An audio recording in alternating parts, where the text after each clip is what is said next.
Halo Bung Rocky, kita ngobrol kembali. Jadi tanda-tanda krisis itu sekarang kelihatannya yang sudah mulai diakui oleh pemerintah. Kalau tadinya ada denial, ada upaya bahwa resesi itu terjadi di negara-negara lain, di Amerika, di Eropa, di Turki, itu akhirnya sekarang pemerintah harus mengakui bahwa memang kita sedang menghadapi krisis, dan itu langsung diakui oleh orang yang paling punya otoritas untuk bicara, namanya Pak Luhut Panjaitan, yang menyatakan itu bahwa badai besar akan datang. Jadi kita harus bersiap. Ini atau bahasanya Pak Jokowi dulu, winter is coming. Tapi saya kira waktu itu Pak Jokowi asal bicara saja lah. Kalau Pak Luhut ini saya kira ini serius ya, bicara soal badai besar akan datang. Ya itu saya kira Pak Luhut yang betul, bukan winter is coming, tapi tornado is coming. Yeah. Dan tornado ekonomi udah terjadi sejak berapa seminggu lalu ketika Federal Reserve memanggil pulang dolar untuk konsolidasi menekan inflasi di Amerika. Jadi semua pemain modal internasional atau financial player internasional tahu bahwa krisis sudah ada di depan mata. Karena itu aliran capital flight udah berlangsung. Bahkan di Indonesia saya baca kemarin dalam satu minggu ini udah 3 triliun modal asing yang pulang, dan itu berbahaya dalam segala macam hal, transaksi perdagangan, currency, segala macam lah itu, terutama soal kurs yang paling berbahaya tuh. Jadi Pak Luhut memang ya orang yang paham keadaan istana tuh. Karena itu kalau dulu saya bilang Pak Luhut itu menteri segala menteri, memang betul, walaupun Pak Luhut secara malu-malu nggak mau akui itu. Tapi selalu orang mau tunggu sinyalnya LBP apa itu kan. Nah sekarang LBP mengucapkan bahwa hati-hati atau siap-siap badai. Artinya sebetulnya badainya udah tiba, udah ada di dalam radar BMKG politik Indonesia itu. Yang kedua, Pak Luhut ini dia pengusaha yang ngerti volatilitas komoditas, volatilitas uang yang beredar, dan bahkan volatilitas psikologi pasar. Kan itu intinya kan. Kan yang lebih penting pada pengusaha itu dia tahu psikologi pasar. Dan itu yang selalu menyeret pemburukan ekonomi, mendahului keterangan-keterangan para akademisi tentang data. Psikologi pasar itu semacam animal spirit itu. Ada wilayah pada manusia itu yang dulu disebut sebagai spirit kebinatangan itu, yang mencium lebih cepat dari manusia. Kan anjing menggonggong itu kita nggak tahu siapa yang digonggong, tapi kita tahu ada sesuatu yang dicium oleh anjing lebih cepat. Jadi kita pegang keterangan Pak Luhut bahwa Indonesia ada di dalam ketegangan ekonomi itu, tapi sekaligus secara implisit Pak Luhut mengatakan ketegangan ekonomi itu bisa kita atasi kalau nggak ada ketegangan politik. Begitu. Dan yang terjadi sekarang itu bersamaan, ketegangan ekonomi dan ketegangan politik. Jadi bersiap-siaplah untuk ya kemungkinan besar dalam 2 bulan ini Indonesia ambruk. Ya, rapatkan bukan kepingan, rapatkan barisan. Ya, rapatkan. Ya kan turbulensi, Bro. Kalau ini kan jadi semacam air crew yang mengingatkan para penumpangnya bahwa kita harus bersiap-siap terhadap turbulensi. Jadi kencangkan sabuk pinggang kita, sabuk pengaman, buatkan kantong untuk muntah gitu, kantong muntah itu kan terjadi, dan oksigen segala macam gitu. Itu penting sekali, itu sinyal dari Menko Investasi yang juga dulu Menko Polhukam itu penting kita perhatikan. Yang berbahaya adalah orang menganggap itu Pak Jokowi masih punya kemampuan untuk memimpin Indonesia. Dan itu akhirnya kita bilang, apa kemampuan Pak Jokowi? Kalau orang tanya apa prestasi Pak Jokowi sehingga mampu untuk menahan badai, itu nggak ada.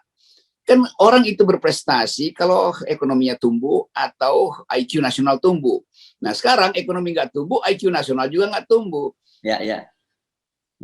Itu kan saya selalu bilang, ini IQ sekolah nih kabinet, lalu orang marah tuh. Nah sekarang ada data resmi dikeluarkan oleh lembaga yang bermutu yang memberi nilai bahwa Indonesia itu adalah nomor akhir di dalam soal pertumbuhan IQ. Nomor keberapa tuh, nomor 40 apa di Asia tuh. Di dunia Indonesia itu nomor 150 tuh. Jadi jauh sekali IQ kita. Nah, sekarang orang tanya, kalau begitu APBN yang dikeluarkan untuk kesejahteraan rakyat supaya otak kita terproteksi oleh protein kemana? Kalau begitu dana-dana yang disebut BLT itu kok menghasilkan IQ kan? Tentu udah dipakai buat infrastruktur. Nanti infrastruktur itu berguna ke masa depan itu.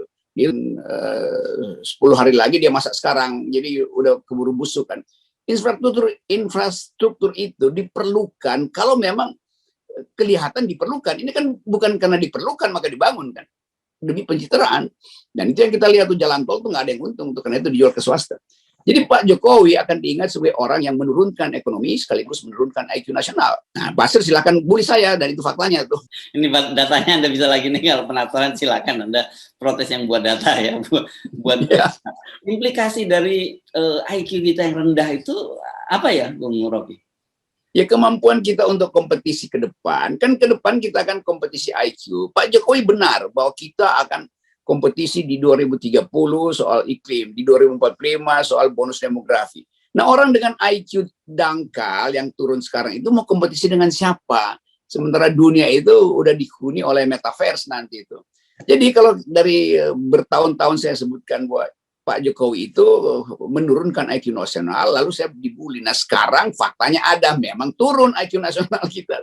Kan kita malu tuh, kita punya jalan tol yang panjang tapi jalan pikiran pendek, kan itu konsekuensinya kan. Jadi sekali lagi, pertandingan politik itu pertandingan gagasan, ide, kuatkan ide. Nah, kalau itu artinya pemimpin yang akan datang harus punya ide yang kuat tuh. Nah, ide yang kuat itu datang dari IQ yang bagus. Sekarang Indonesia mau kejar IQ dari dasar ke atas kan. Jadi sekali lagi itu kalau sekedar ya merakyat, iya, tapi rakyat itu butuh IQ, bukan sekedar butuh baliho itu. Jadi hal-hal yang sederhana yang dari awal FNN memberi sinyal bahwa ini bangsa bahaya karena rapuh secara intelektual, maka dengan mudah itu intelijen asing kan bisa masuk dengan gampang. Karena orang dungu itu adalah sasaran empuk dari intelijen. Jadi sekali lagi, kata dungu itu memang saya maksudkan bukan untuk menghina orang, tapi untuk memperlihatkan kapasitas pemimpin itu harus betul-betul dalam fungsi yang maksimal, yaitu memimpin dengan pikiran. Itu intinya kan. Ya, ya. Jadi sebenarnya ini nggak benar-benar nggak bisa dipercaya, masa kita kalah sama Laos, sama Kamboja gitu ya IQ kita. Dan saya sih membayangkan ini dampaknya akan jangka panjang kan kalau dengan IQ. Ya, betul. Ya, betul. Pasti kita akan ketinggalan dari negara-negara ini. Terbukti misalnya dengan Vietnam gitu. Kita kan selalu mencari-cari penjelasan kenapa Vietnam sekarang yang relatif baru dilanda perang gitu sekarang jauh lebih pertumbuhan ekonominya lebih maju dari Indonesia gitu ya. Di luar etos ternyata ininya IQ-nya orang Vietnam juga lebih tinggi dari kita. Itu artinya nanti Pak Jokowi akan bilang, atau kabinet Pak Jokowi bilang, kami berprestasi karena kami bikin jalan tol, kami berprestasi karena kami bikin kereta cepat. Lalu orang tanya, itu kereta cepat itu isinya apa? Jalan tol itu isinya apa tuh? Isi orang yang berpikir atau orang yang cepat-cepat mau pergi sidang di DPR untuk memanipulasi Banggar tuh. Anak-anak kita yang sekarang kekurangan gizi itu ada jalan tol sebagai peminta-minta, bukan mereka yang memakai jalan tol itu kan. Jadi upeti-upeti yang diedarkan dengan cara bail out, naikin anggaran, markup segala macam itu tidak tiba di otak anak-anak kita itu, di otak generasi kita. Jadi dunia tentu dengan cepat lihat gila. Indonesia pamer-pamer sukses, ternyata IQ-nya drop terus kan. Kan itu memalukan betul kan. Apalagi kalau kita hitung kompetisi ke depan, di mana orang bersaing mempersoalkan ide-ide besar itu supaya bisa comply dengan pertandingan pikiran dunia dalam soal environment, studi DNA, artificial intelligence. Jadi itu sebetulnya. Jadi masalah kita dibaca oleh milenial sehingga milenial menganggap ngapain masih ada politik yang konvensional. Mulailah dengan politik gagasan, dan itu memerlukan kecerdasan dan diuji di publik itu gagasan itu. Jadi kompetisi harus berlangsung di kampus-kampus. Calon presiden masuk kampus minta didebat, bukan nyewa relawan untuk bujuk-bujuk rektor. Itu ngaconya di situ. Karena menurut saya ini benar-benar unbelievable ya kalau saya lihat datanya ini ya. Di Asia itu kita IQ-nya itu hanya lebih, skor IQ kita hanya lebih tinggi dari Timor Leste. Ya kan gitu. Benar-benar kita di atas kita ada Laos gitu ya. Kamboja malah jauh di atas kita gitu. Jadi saya mikir-mikir kan selama ini Anda berapa nyebutnya IQ 200 kolam. Selama ini saya pikir Anda bercanda, ternyata beneran gitu ya. Saya lagi mikir juga, IQ saya ini berapa ya gitu. Mungkin kalau digabungin dengan Bung Rocky ketolong banget gitu, tapi begitu dibagi. Jadi udahlah ini buzzer ini coba tapi susah juga ya kalau kita coba buzzer pakai otak. Enggak mungkin. Karena memang yang disurvei itu ya buzzer itu yang IQ-nya segitu. Susah kita. Tapi saya balik lagi ini pada soal serius. Ini metodologi ini mesti dipahami itu. Apa namanya ini stasiun TV yang memamerkan terus Islamofobi yang isinya membuli goreng-goreng pribadi orang itu kan nggak nambah IQ kan. Jadi kan channel-channel itu yang suka menghina orang dan merasa diri paling kuat kan ya channel dungu mau diapain channel, tapi kan dia punya uang karena dibiayai oleh oligarki, oleh perusahaan-perusahaan besar kan. Itu bahayanya ini tokoh-tokoh ini yang kadang-kadang di situ ada intelektual juga, tapi ya kita tahu lah itu intelektual yang bisa dihargai amplopnya setipis apa. Jadi poin saya terus bahwa bring intellectual back into nation politics itu kan. Kalau nggak ada kita nggak kembalikan intelektual, maka orang asing atau musuh-musuh kita menganggap wah bagus betul Indonesia mungkin dalam prediksi 1 dekade udah berantakan, udah hancur. Ya. Tetap kita masih kami Pancasila, kami Musra, kami pendukung Jokowi 3 periode, Jokowi cawapres itu apa itu dangkal betul kan tuh sinyal. Tapi gitu. Kan kita dapat penjelasannya, Bung Rocky, kenapa terjadi itu. Tadi itu data tadi yang menunjukkan itu loh. Iya sebetulnya begitu. Yeah. Sekarang kita mengerti kenapa sinyal mereka cuma itu, kenapa narasi mereka cuma itu. Yeah, Islamofobi, 3 periode, musyawarah rakyat, macam-macam itu kan ternyata memang comply dengan hasil riset. Ya udah kita terima aja. Ya kita terima nasib kita dan ini ada kabar buruk lagi saya kira yang mesti kita terima juga, yang data Bank Dunia yang sebenarnya sudah kita sering ingatkan juga soal bahwa sekarang ada yang near poor itu ya, bahwa ada kelas menengah kita yang turun. Ini ada angkanya 27 juta ya, Bung Rocky, dan menurut saya ini dampaknya kan ini juga nanti terbaik termasuk perbaikan gizi, kualitas stunting dan juga IQ kita. Ini serius loh data ini, Bung Rocky. Ya itu semua data yang pasti diketahui oleh Pak Luhut, juga diketahui oleh Sri Mulyani. Saya kira cuma dua orang itu yang paham fungsi dari data itu kan. Yang lain kan menganggap ya nggak penting, yang penting pemilu 2024. Jadi bayangkan kalau pemilu 2024 tidak menghasilkan rejim yang betul-betul kualitasnya lain, itu artinya kita punah itu. Dan bahkan berbahaya betul kalau para pemimpin sekarang yang ingin berkompetisi mengajukan dalil atau tagline atau ide kampanye untuk meneruskan kepemimpinan Jokowi, untuk meneruskan proyek-proyek Pak Jokowi. Itu artinya untuk meneruskan turunnya IQ, untuk menambah nirpur itu kan. Kan itu intinya kan. Kan sebetulnya internasional udah tegur tuh, Pak Jokowi, Anda gagal dalam demokrasi. Buktinya apa? Islamofobi masih tumbuh. Anda gagal dalam pertumbuhan ekonomi. Buktinya apa? IQ nasional Anda turun. Kan hanya dengan 2 sinyal itu dunia itu tahu Indonesia itu buruk. Jadi mestinya kita usul Pak Jokowi pimpinlah rapat kabinet untuk bahas 2 soal itu. 1 Islamofobi, 2 soal IQ nasional. Gampang. Kan cuma itu intinya kan. Nah sekarang kita mau tunggu mana calon presiden yang mau bertanding di bidang itu. Itu aja prinsipnya tuh. Atau mana yang berani untuk datang ke forum semacam FNN atau Rocky Gerung RG TV itu untuk adu konsep kan, datang aja tuh. Jadi kita mau buka atau datang ke tempatnya Najwa, bahkan tempatnya Najwa, mata Najwa itu dimata-matai juga kan, ngapain mata-matai mata Najwa? Mata seindah itu ngapain dimata-matai? Oke.